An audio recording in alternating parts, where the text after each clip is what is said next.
मेरी हाइट थोड़ी कम है।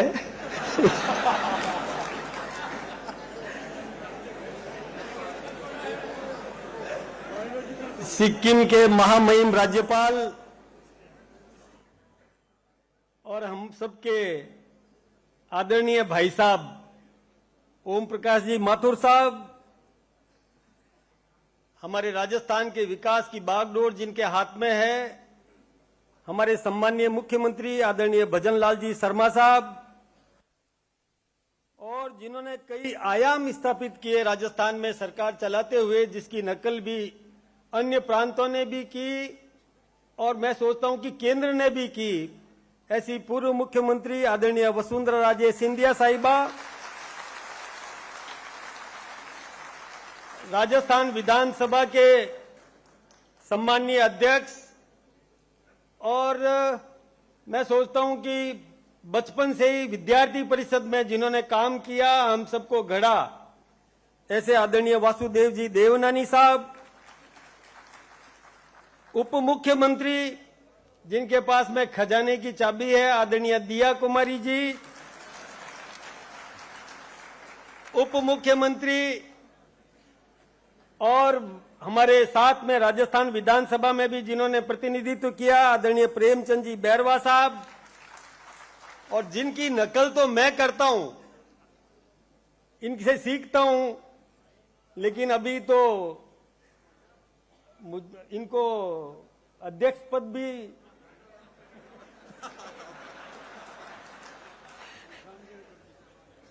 और वैसे ये कहा करते हैं कि राठौड़ राठौड़ भाई भाई बाकी कौम कहां से आई।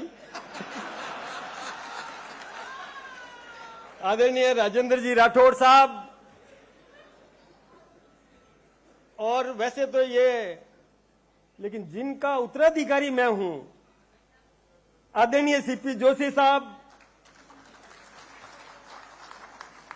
और वैसे तो ये उत्तराधिकार का ये प्रक्रिया चल रही है। आदरणीय अरुण जी चतुर्वेदी साहब, आदरणीय अशोक जी परनामी साहब, ये सब उसी श्रृंखला में है। आदरणीय इस आयोजक समिति के अध्यक्ष आदरणीय रामचरण जी बोरा साहब, और हिंदुस्तान के सर्वोच्च सदन में अपने इस लोकसभा क्षेत्र से प्रतिनिधित्व कर रही बहन मंजू जी शर्मा साहिबा, हिंदुस्तान के सर्वोच्च सदन में पड़ोस में ही और प्रतिनिधित्व कर रहे राव राजेंद्र सिंह जी साहब, और राज्यसभा में जिनकी तूती बोलती है हर विषय पर, जो सम्माननीय सभापति जी भी जिनसे स्पष्टीकरण पूछते रहते हैं, आदरणीय घनश्याम जी तिवारी साहब, आदरणीय एस.एस. अग्रवाल साहब, आदरणीय पुनीत जी कर्नावट साहब, आदरणीय राज्यवर्धन सिंह जी राठौड़ साहब, और माफ करना कोई भूल चूक हो तो क्षमा प्रार्थी हूं।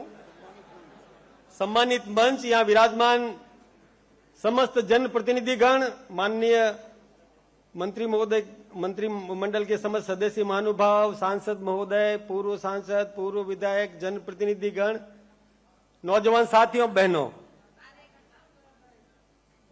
आदरणीय पत्रकार महानुभाव,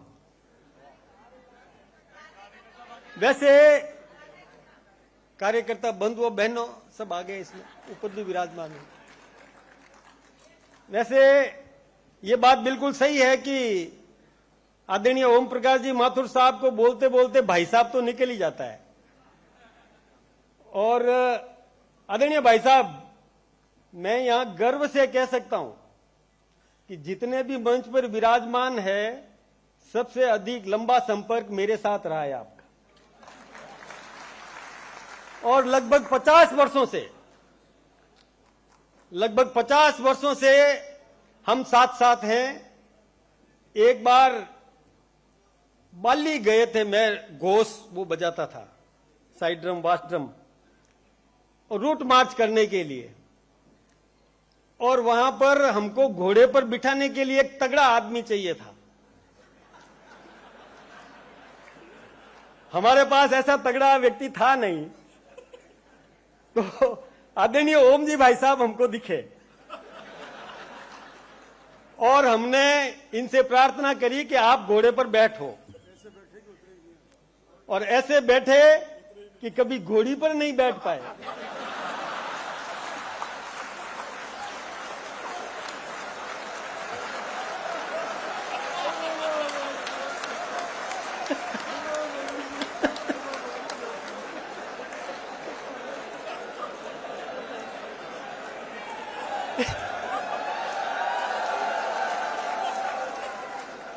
वैसे मैं लंबी चौड़ी बात नहीं करूं, कहने को तो मेरे पास 50 वर्षों के आपस के प्रेम के बहुत कथानक है, लेकिन बहादुर है ये,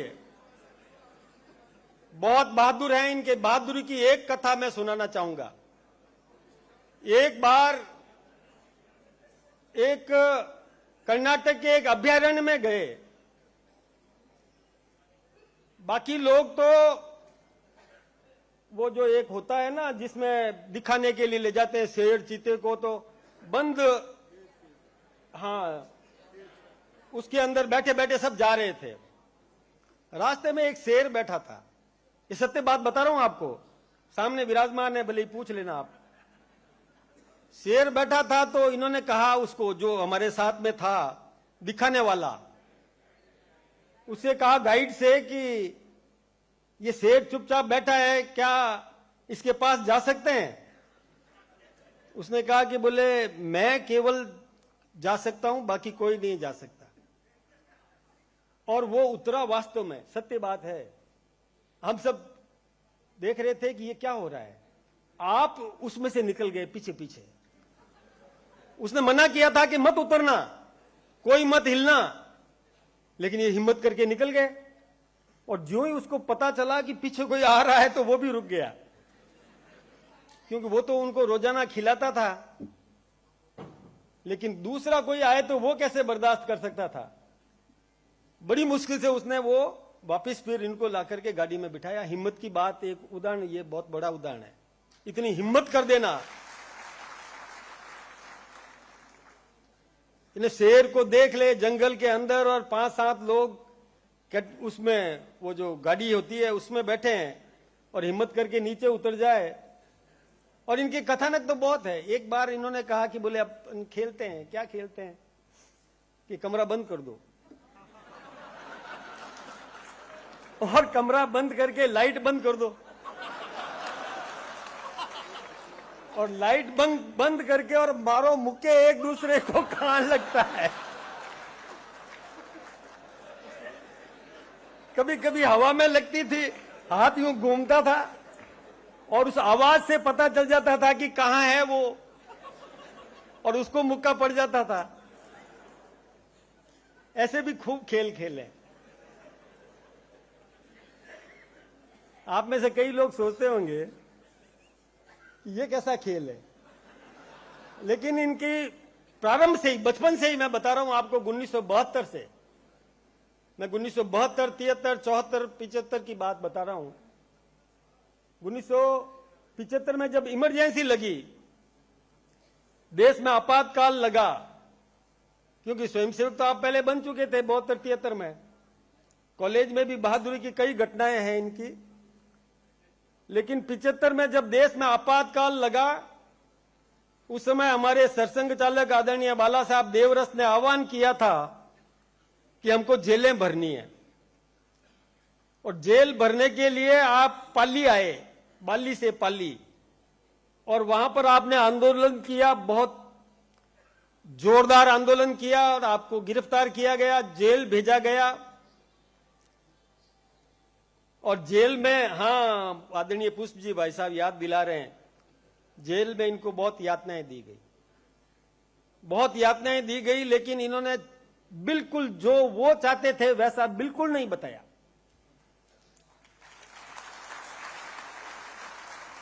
वो मैं नहीं बता रहा हूं जो आप मुझे इशारा कर रहे हैं। मतलब इतनी परेशान, इतनी और मतलब यातनाएं दी, लेकिन इन्होंने, मतलब हिम्मत वाले तो है ही है शुरू से ही। एक बार रात में, शॉर्ट करूं, नहीं बोलूं?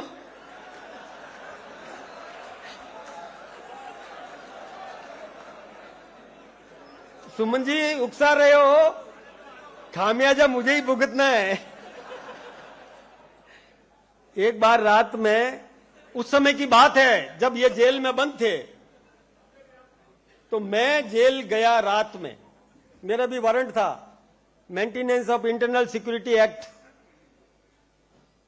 और जेल खुलवा करके रात में, जेल खुलती नहीं है रात में कभी, जेल खुलवा करके मैं रात में गया, भाई साहब से मिल के आया। भाई साहब ने कहा यहीं रह जा।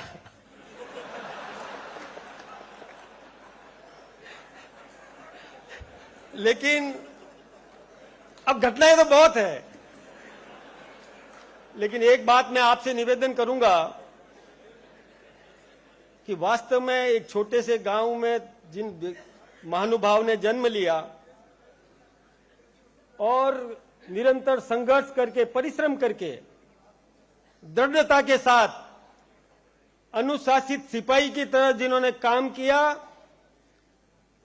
अटल जी के साथ में इन्होंने काम किया, आदरणीय आडवाणी जी के साथ में इन्होंने काम किया, आदरणीय मुरली मनोहर जी जोशी के साथ इन्होंने काम किया, और कई वरिष्ठ नेताओं के साथ में भी, और आज हमारे हिंदुस्तान के सम्मानीय प्रधानमंत्री आदरणीय नरेंद्र भाई मोदी जी के साथ मित्रवत व्यवहार करके, कंधे से कंधा लगा करके देश के विकास में जो भागीदारी निभा रहे हैं। आदरणीय नरेंद्र भाई ने एक बार कहा था, मुझे पता है कि मेरे पास में यदि 10 ओम माथुर जी मिल जाए तो मैं हिंदुस्तान की क्या दुनिया की फिजा बदल सकता हूं। ऐसे आदरणीय ओम जी भाई साहब, हम आपके लिए शुभकामनाएं दे रहे हैं। पूरा राजस्थान का हमारा संगठन और आम नागरिक आज इस नागरिक अभिनंदन के तहत आपको बहुत बहुत शुभकामनाएं दे रहे हैं। आप खूब प्रगति करें, खूब फलें फूलें, देश को नेतृत्व दें, और आपको जहां पर जिस मोर्चे पर लगाया है वहां पर चीन की सीमाएं जुड़ रही है। जहां डोकलाम हुआ वो आपके बहुत निकट है वो स्थान, और मैं सोचता हूं कि सबसे ऊंचा स्थान, सबसे ऊंचा हवाई पट्टी आपके पास में है, जहां चीन के साथ में हमारा वहां का नौजवान संघर्ष करता है। तो हिंदुस्तान के प्रधानमंत्री जी ने आदरणीय राष्ट्रपति महोदय से कहकर आपको भी प्रहरी के नाते वहां पर भेजा है, ताकि आप वहां पर जो कुछ भी हो रहा है, किसी भी प्रकार की अप्रिय घटनाएं आप देखेंगे, आपको इसीलिए लगाया गया है कि वहां पर आपकी चाक चौबंद आपकी दृष्टि, जिससे कहीं भी किसी भी प्रकार का अप्रिय हो, आप तुरंत देश की रक्षा के लिए सर्वोच्च नेतृत्व को सावधान करेंगे। आपके लिए बहुत बहुत शुभकामनाएं, बहुत बहुत धन्यवाद।